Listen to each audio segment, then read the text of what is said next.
Radio Département, premier partenaire du sport en Sarthe.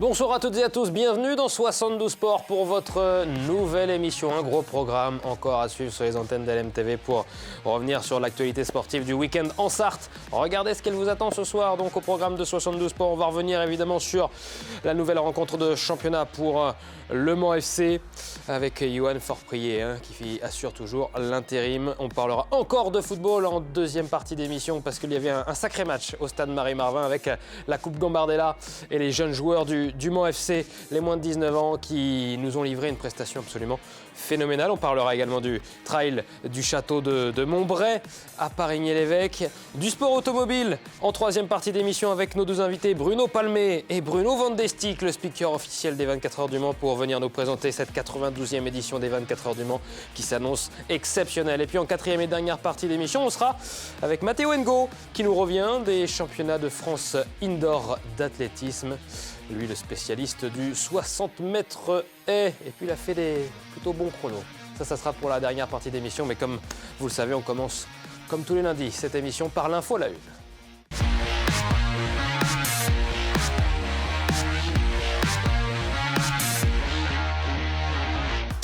Pas de miracle pour Le Mans FC qui se déplaçait donc sur la pelouse du stade Bauer. Ce week-end, on va débriefer cette rencontre de championnat avec Marc Moreau. Bonsoir. Bonsoir Antoine. Vous étiez déjà là la semaine dernière pour revenir sur la rencontre du Mans FC, et notamment aussi sur la mise à pied de Réginald Ray. On va donc partir sur cette 22e journée de championnat de national pour Le Mans qui se déplaçait donc vendredi soir au stade Bauer. Vous allez voir les images de ce match pour affronter le Red Star. C'est la première pour Johan Forprier qui assure l'intérim depuis la mise à pied de Réginald Ray. Donc une bien belle période avec l'ouverture du score pour les Manceaux avec la nouvelle recrue Mathis Touot. Une belle première période Mancel. Malheureusement, pas de miracle face au leader incontesté du championnat.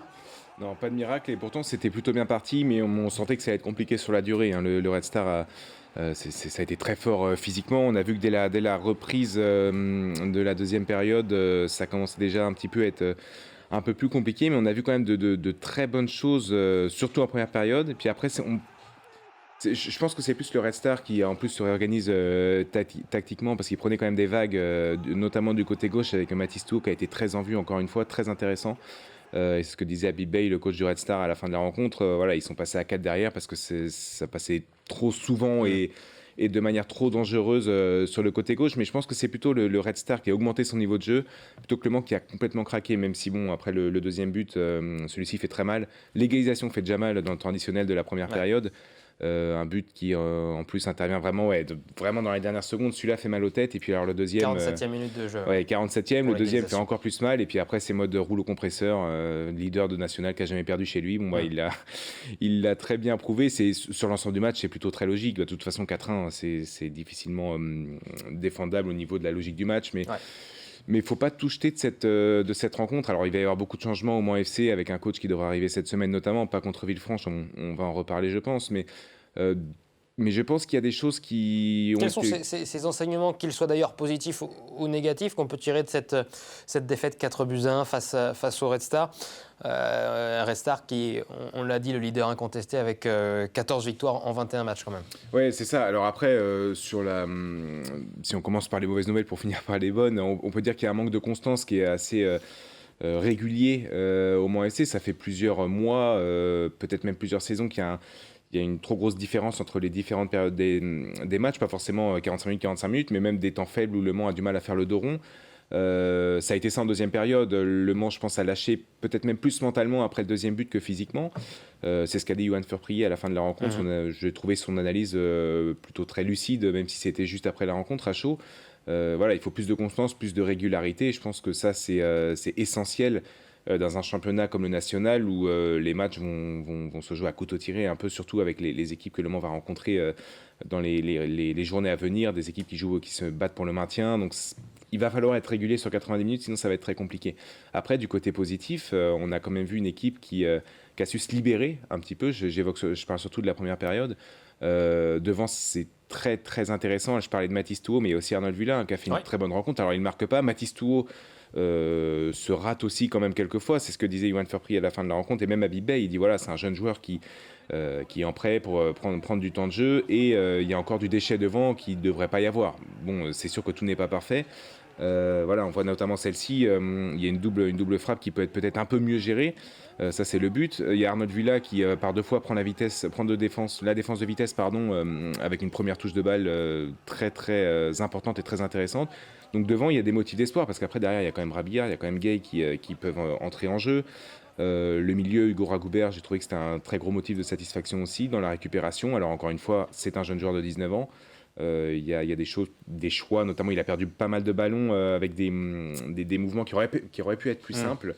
Mais tout ça, je pense pas que ce soit très très grave. Ça peut être réglé justement avec un coach qui cadre les choses. Alors je dis pas que Johan Verpry le fait pas, mais c'est difficile pour lui parce qu'il n'est pas dans la durée à ce poste-là, donc c'est peut-être un peu compliqué. Après c'est surtout ça. Défensivement, on peut pas dire que Le Mans a coulé, alors que le score est de 4-1, on pourrait se dire c'est une piquette, etc. Ouais. C'est pas tant ça. Je pense qu'il y a eu 3 buts en 14 minutes, je crois.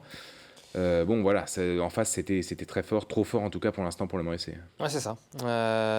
Moins que 14 minutes, même 3 buts en l'espace de 11 minutes, ouais, même, voilà. Avec le doublé de Kemo Cissé pour le Red Star. Des beaux buts en plus. Ouais. Hein, face à donc, ce leader incontesté de ce championnat national, le Red Star. D'ailleurs, avec un gardien Manceau, hein, Quentin Benardo, le fils de Régis Benardo. Quentin qui est donc gardien numéro 1 au sein de cette équipe du Red Star. On va regarder le classement de ce championnat de national. Le Mans FC toujours en danger, hein, dans cette zone rouge. Certes, les deux de devant ont perdu, mais les deux de derrière ont gagné. Ça n'avance pas pour l'instant au niveau comptable encore pour Le Mans FC. On est sur une série de, je regardais ça, 0 victoire en 6 matchs. La dernière victoire, elle remonte à ce match en 2023, le dernier match de l'année 2023 face à Cholet. Derrière, c'est une défaite, 3 matchs nuls et donc 2 défaites consécutives avec celle de Orléans la semaine dernière. Voilà pour la situation du Mans FC. Et il y a ce match ce mardi donc face à Villefranche. Ce mardi, le Mans FC va donc jouer son match en retard, match que Le Mans avait perdu à l'aller, mais qui a été donc à rejouer, qui va se rejouer car un joueur de Villefranche n'aurait pas dû être sur le terrain lors du match aller. C'est une chance à saisir pour Le Mans ? Bah oui, deuxième chance, parce qu'en plus sur le match aller, on pourrait dire, Le Mans était passé complètement à côté, hein, avait une défaite totalement logique, 2-0, il n'y avait rien à redire, ils n'avaient pas été dans leur match. Ce qui sera difficile, c'est qu'il y aura beaucoup d'absents, parce que les joueurs qui étaient suspendus à l'époque ne peuvent pas jouer ce match, il y en avait eu beaucoup, et Arnold Vula et Mathis Touot, qui ont signé cet hiver, ne pourront pas non plus jouer. Donc ça va être une équipe très remaniée. On a vu aussi que Johan Verpry avait mis, même pas sur le banc, Edwin Karchi, qui n'était même pas dans le groupe pour la première fois de la saison. Et j'ai cru comprendre que tant que Johan Verpry resterait là, alors il sera peut-être obligé demain, compte tenu de l'effectif qu'il aura à sa disposition. Mais après, oui, deuxième chance à saisir, parce que Le Mans alors aujourd'hui peut perdre beaucoup, mais c'est normal, hein, qu'il soit rejoué. Il y a eu un joueur qui avait la mauvaise qualification, donc tant mieux pour Le Mans. Ça aurait même pu être gagné sur tapis vert, ça n'a pas été le cas. C'est le seul club Le Mans qui n'a pas fait appel pour gagner sur tapis vert, contrairement à Avranches et Rouen, si je ne me trompe pas. Moi je trouve que alors on peut dire Le Mans a du mal sur le terrain, ils auraient dû insister pour le gagner sur tapis vert. Moi je trouve ça plutôt très bien. Les deux présidents, Thierry Gomez et le président de Villefranche, s'entendent bien, et je trouve que c'est une très bonne décision de vouloir gagner sur le terrain. Après il faudra encore gagner, là-bas c'est très compliqué.